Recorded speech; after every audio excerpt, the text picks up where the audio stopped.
Hi everyone, I'm Dan from JazzComposersPresent.com, an online space where composers, musicians, and listeners come together to celebrate the music we love. I'm joined today by Pete McGuinness, Grammy-nominated composer, arranger, and award-winning jazz vocalist.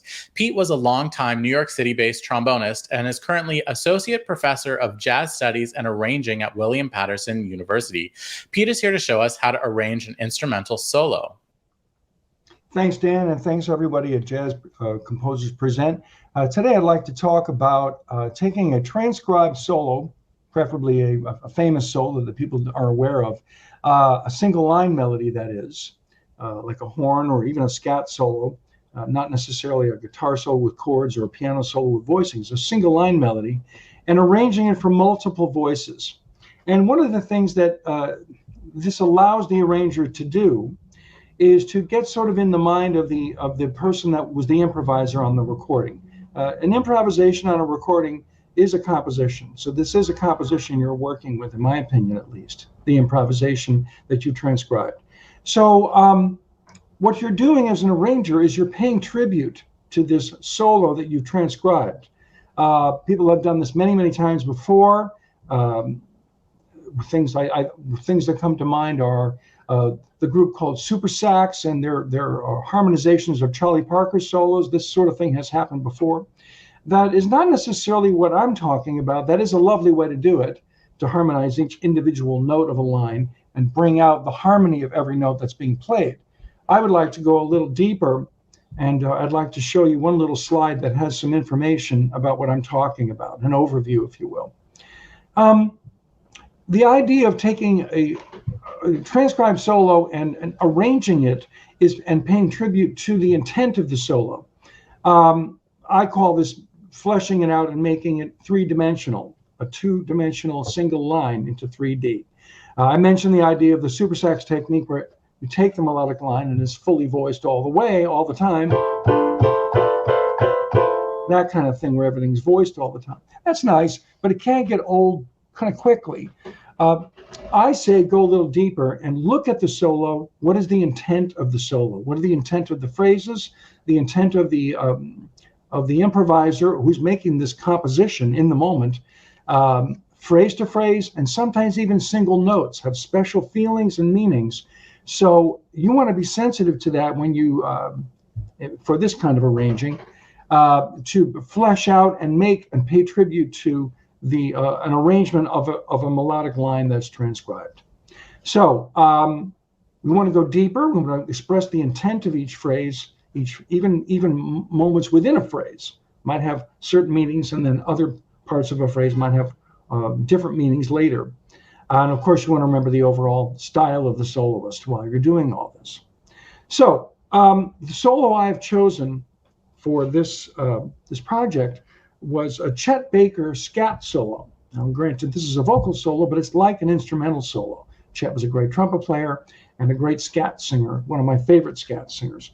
And this transcribed solo that I took off a record from 1978, Chet Baker on But Not For Me, the George Gershwin composition. Now, Chet sang this many times, but this was from 1978, and the album is called The Touch of Your Lips. 1978 Riverside Records. And Chet's solo, of course, we can't play that recording for you here. So when I transcribed it and I put it on my little software piano with a bass, and we're going to play that for you in a second. The idea here is I looked at the solo once I transcribed it, and I was trying to figure out what the intent and meaning of the phrases were. How does it feel? Is it simple here? Is it complicated here? Is that a special colorful note there? Is there repetition? Is there busyness, complexity, or simplicity? And I would look at the solo and the parts of the phrases and trying to decide for myself what intent is going on in the solo. I'd write words down to express those feelings of intent of the solo in the transcribed solo. So why don't we take a look at that now? This is just my finale software playing piano. This is not Chet singing. And as you watch this, pay attention to the words I wrote for the phrases. Ideas like repetition or simplicity or colorfulness on a note choice. And I tried to express what I thought Chet was thinking in the solo. So why don't we listen to that now?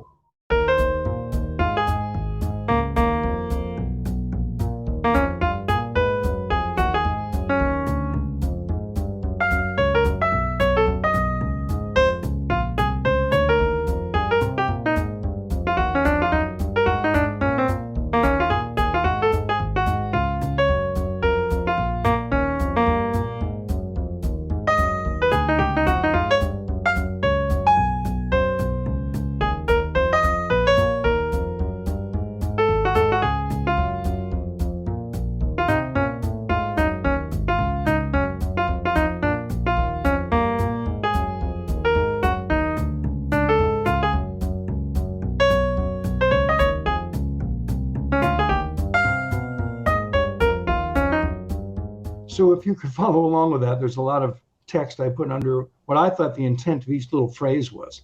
So the idea, once you've decided, what do you think the improviser is trying to imply from notes or phrases or how phrases are put together, and you write these things down, how do you translate that into arranging technique?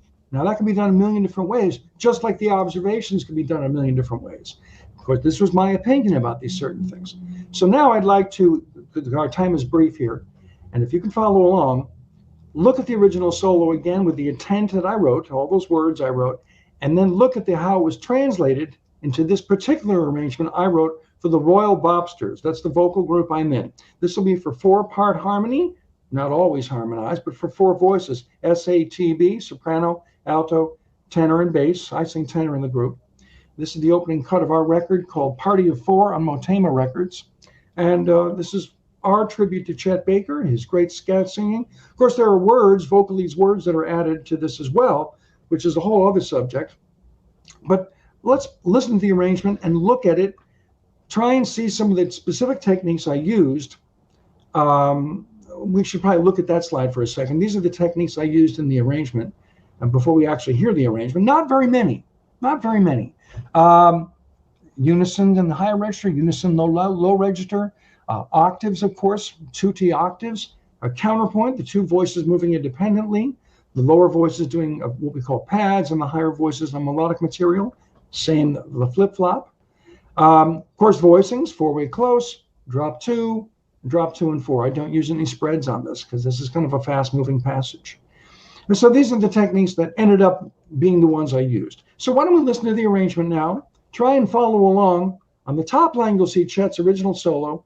On line number 2 and 3 will be the SAT arrangement with the techniques that I tried to employ that try to, in arranging technique, flesh out what the intent of what I thought was going on in Chet's mind as he performed this solo. So let's check it out.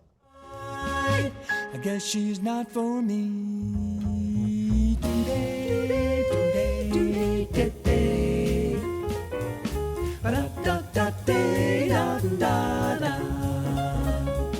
Hey baby, what's the word? I heard you had checked me out. I would say go, in case you didn't know, the place so apropos. A little bird tweeted sweetly to me that I just might get lucky. Kissing isn't cheap, so I think I don't know why I spend my money, honey, on one who isn't for me. There are songs about not lots of loving, but I can't see why can't we sing two as one, making music, making up a new lick, but all the while, well, with me now, that's the trick. Let's get into it, baby.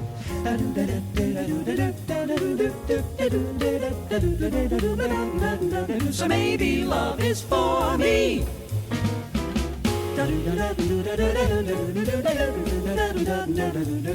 Tell me, do love and true, is it made for me and you? Boy, you're gonna leave me blue.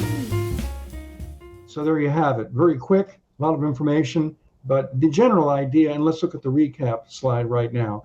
These are the things you think about when you're arranging in this fashion. Transcribing the solo accurately, listening deeply with the transcription, deciding what the nature of each of the phrases is, or even single notes, attaching feelings and ideas to this, and translating those feelings and ideas into a specific arranging technique that fleshes that out and brings to life what the improviser, the composer, as I say, was trying to do phrase to phrase. Thank you very much. Thanks for watching today's mini lesson. Be sure to like, share, and subscribe. Drop any questions, comments, or suggestions for future videos in the comment section down below. To watch our full-length events and participate in live Q&As with our presenting artists, head over to jazzcomposerspresent.com. Thanks, and we'll see you next time.